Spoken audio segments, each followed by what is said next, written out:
আমি মই হলো নগাঁও জিলাৰ অসম চাহ কৰ্মচাৰী সংঘৰ নগাঁও শাখাৰ সম্পাদক আৰু মোৰ লগত সহকাৰী সম্পাদক আছে চাহ মজদুৰ সংঘৰ নগাঁও শাখাৰ বিষয়ববীয়া তথা কলিয়াবৰ বাগিচা গোটৰ সদস্যসকল আছে আৰু আজি আমি বিশেষকৈ নগাঁৱলৈ আজি ঢাপলি মেলিব লগা হৈছে। কলিয়াবৰৰ পৰা আহিছোঁ আমি কলিয়াবৰ বাগিচাৰ আৰু কলিয়াবৰ বাগিচাৰ শ্ৰমিকসকলো আহিছে, কৰ্মচাৰীসকল আহিছে।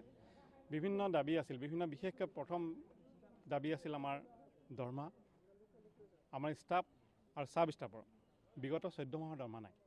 এই 14 মাহে আজি কৰ্মচাৰীসকলৰ পৰিয়াল অচল হৈ আছে আৰু বিভিন্ন ধৰণৰ সমস্যাৰে আৰ্থিকভাৱে সংকটত ভুগিছে। তাৰ লগতে মজদুৰসকলৰ অনিয়মীয়া দৰমহা, 44 সপ্তাহৰ ৰেচন নাই। ৰেচন নহ'লে তেওঁলোকে আজিকালি খাদ্য অভাৱত ভুগিবলৈ আৰম্ভ কৰিছে।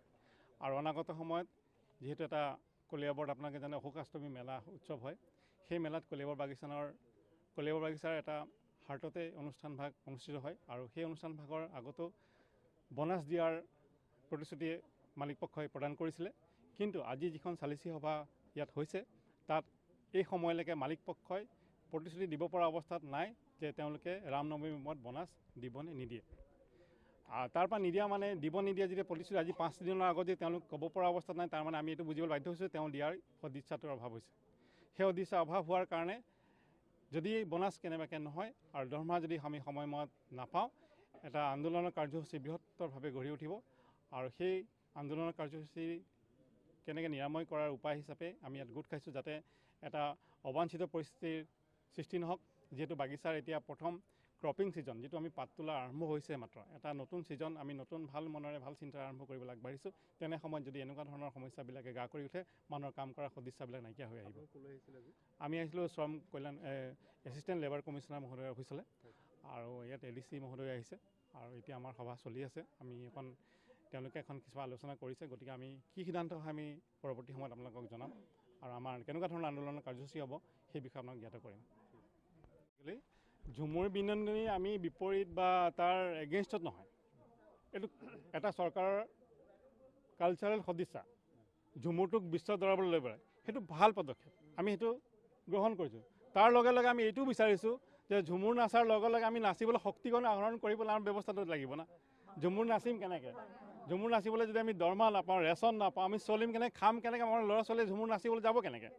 গতিকে আমি চৰকাৰলৈ অনুৰোধ কৰিছোঁ যাতে তেওঁলোকে মালিকপক্ষক তেওঁলোকৰ বিভাগীয় কৰ্তৃপক্ষৰ দ্বাৰা আমাৰ ন্যায্য প্ৰাপ্যখিনি আদায় দিয়াত সহযোগিতা কৰি আমাক সহায় কৰে। আমি ষ্টাফ এটা 29জন ষ্টাফ আছোঁ। হয়, শ্ৰমিক আমাৰ প্ৰায় 500মান 700 আমাৰ শ্ৰমিক আছে, পাৰ্মানেণ্ট ৱৰ্কাৰ, সেই কেজুৱেল কৰ্মচাৰী কলিয়াবৰ চাহ বাগিচা, আৰু সেইমতে আমাৰ কেজুৱেল কৰ্মচাৰী আছে, মানে টেম্পৰাৰী ৱৰ্কাৰ্ছ। ছিজন সময়ত টেম্পৰাৰী ৱৰ্কাৰ্ছ প্ৰায় আমাৰ 2-3 সংখ্যা বাঢ়ি যায়গৈ প্লাকিং ছিজনত। গতিকে সকলোৰে এতিয়া সমস্যাখিনি জৰ্জৰিত হৈছে আৰু বিশেষকৈ আৰ্থিক দিশটোৰ কাৰণে আমি চৰকাৰলৈ অনুৰোধ ৰাখিছোঁ যাতে এই বিষয়ে হস্তক্ষেপ কৰি এটা সদুত্তৰ সোনকালে লাগে। আমি আমাৰ উইকলি দৰমহাটো 1.5 সপ্তাহ ধৰি এতিয়া বেলেঞ্চে পৰি আছে আৰু আমাৰ চাব ষ্টাফ যিকেইটা আছে, আমি চৰ্দাৰ চকীদাৰ যিকেইজন বাগানত, সিহঁতৰ আছে 14 মাহ 15 মাহ হ'ব, 15 মাহ হ'ব। আৰু তেওঁলোকৰ আনকি ৰেচনো নাই, দৰমহা নাই, ৰেচনো নাই।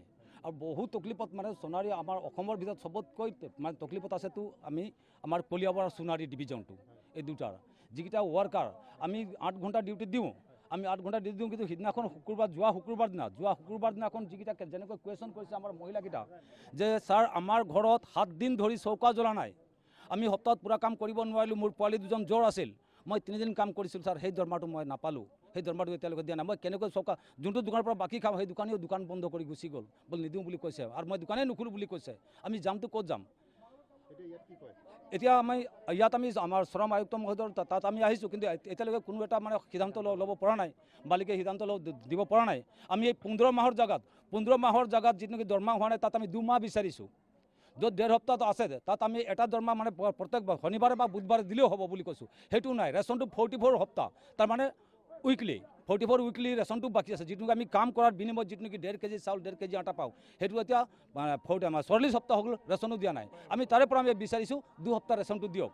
আৰু যিটো নেকি বোনাছ টকাটো, এই বোনাছ টকাটো হয় 23 আৰু 24 বনাছটো হয়, এইটো 23 আৰ 24 মাসটো আজিলৈকে পোৱা নাই আমি যদি আমাক যদি ক্লিয়াৰ কৰি নিদিয়ে আৰু এই আজি আপোনালোকৰ জৰিয়তে মই এইটোৱে অসম চৰকাৰলৈ মই অনুৰোধ কৰিব বিচাৰিছোঁ আমাৰ চাহ মজদুৰ সংঘৰ তৰফৰ পৰা যে বাগানখনক যাতে হস্তক্ষেপ কৰক চৰকাৰ হস্তক্ষেপ কৰি যেনেকৈ নেকি ITCৰ কিতাপ হস্তক্ষেপ কৰিছিল ঠিক তেনেকৈ এইখন বাগানো হস্তক্ষেপ কৰি যাতে চৰকাৰে যাতে আমাক ধুনীয়াকৈ চলাই লৈ যাওক আমি ইমানেই বিচাৰিছোঁ আৰু মালিকে যদি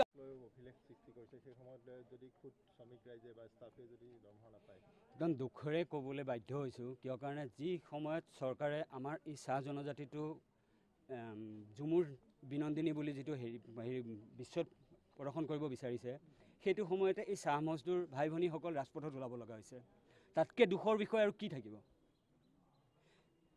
আজি 14 মাহে দৰমহা নাই তেওঁলোকে খাবলৈ হেৰি কৰিব চেষ্টা কৰিছে চিন্তা কৰিব লগা হৈছে সেইটো সময়ত ঝুমুৰ বিনন্দিনীৰ কি মূল্য থাকিব চৰকাৰলৈ আহ্বান জনাইছোঁ কিবা এটা ব্যৱস্থা কৰক আৰু এই মজদুৰ সংগঠনখিনিক ভাই ভনীখিনিক কিবা এটা ব্যৱস্থা কৰি হেৰি কৰক আৰু আমি